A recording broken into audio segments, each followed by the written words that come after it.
When a large dog snaps shut its jaws, the sheer mechanical power triggers an immediate instinctual reaction in humans.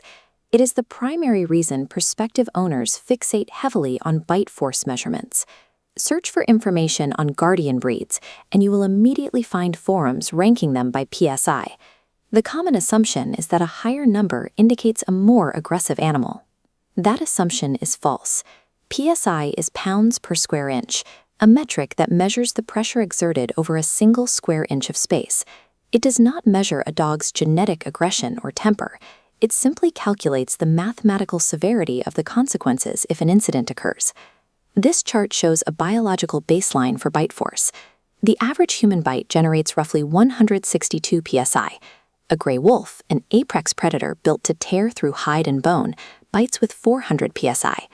For a more extreme anchor, consider the African lion. Its jaw mechanics are optimized to crush the windpipes of large prey, generating a bite force of 650 psi. This chart reveals a surprising reality. Top-tier domestic guardian dogs significantly outpace both the wolf and the lion in raw jaw pressure.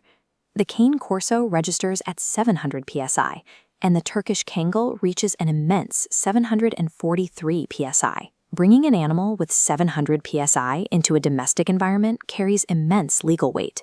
In many jurisdictions, laws mandate strict liability for dog owners.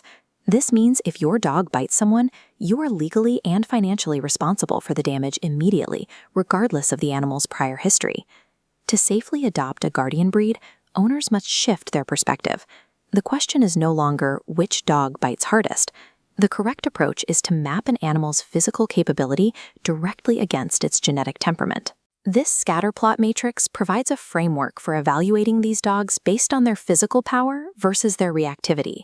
We start in the top right quadrant, categorized by exceptionally high PSI and a highly active protective drive, the bone crushers.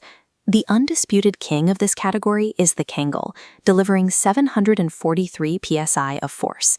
Turkish Shepherds selectively bred the Kangal for a single brutal purpose, autonomously guarding sheep by crushing the skulls and spines of attacking wolves. The modern urban equivalent is the cane Corso.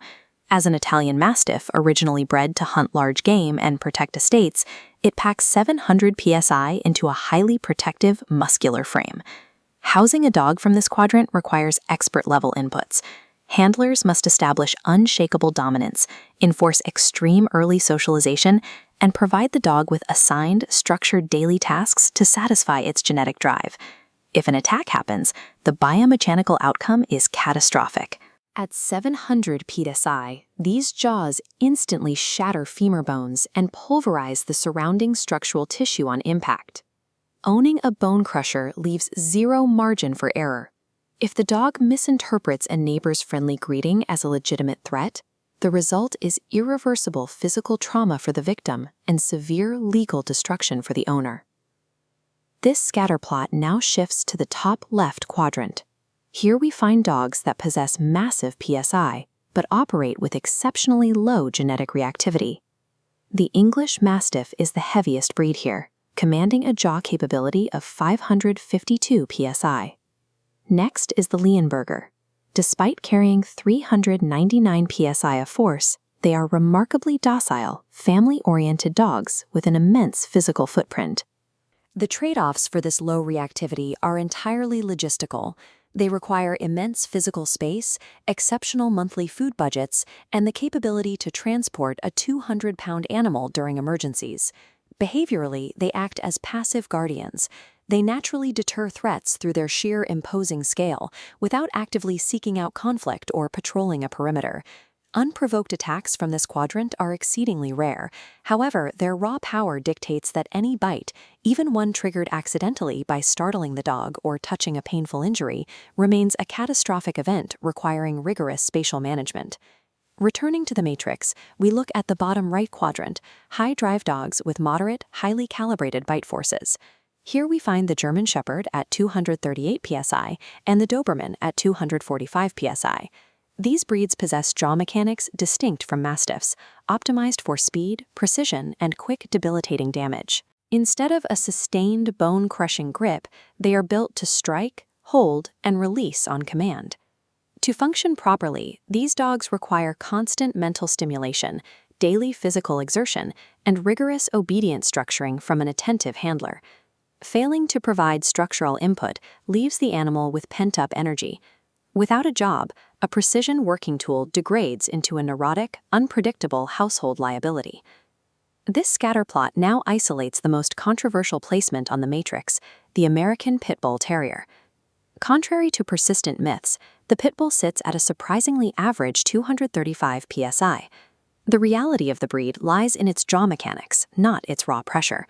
They are perceived as uniquely dangerous because of their bite style. The breed utilizes a tenacious hold and shake mechanic, coupled with an extreme tolerance for pain that makes it difficult to force them to release. While a Mastiff breaks bones, this specific mechanic shreds muscle and tears soft tissue.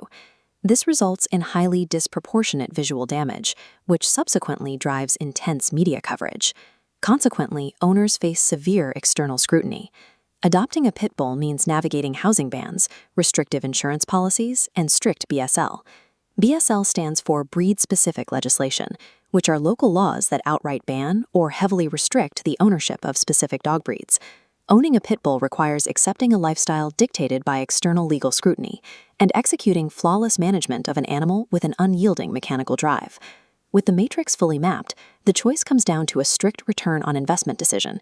You must weigh your personal risk tolerance against your actual proven capability as a handler. This flowchart maps decisions by handler experience, housing, and goals. Beginners avoid the high PSI, high drive quadrant due to extreme liability. Families with space can accept costs for a lower-stress Leonberger or Mastiff. Highly experienced handlers can choose the cane Corso or German Shepherd. Love and affection are completely insufficient tools for managing an animal with over 500 pounds of jaw pressure per square inch.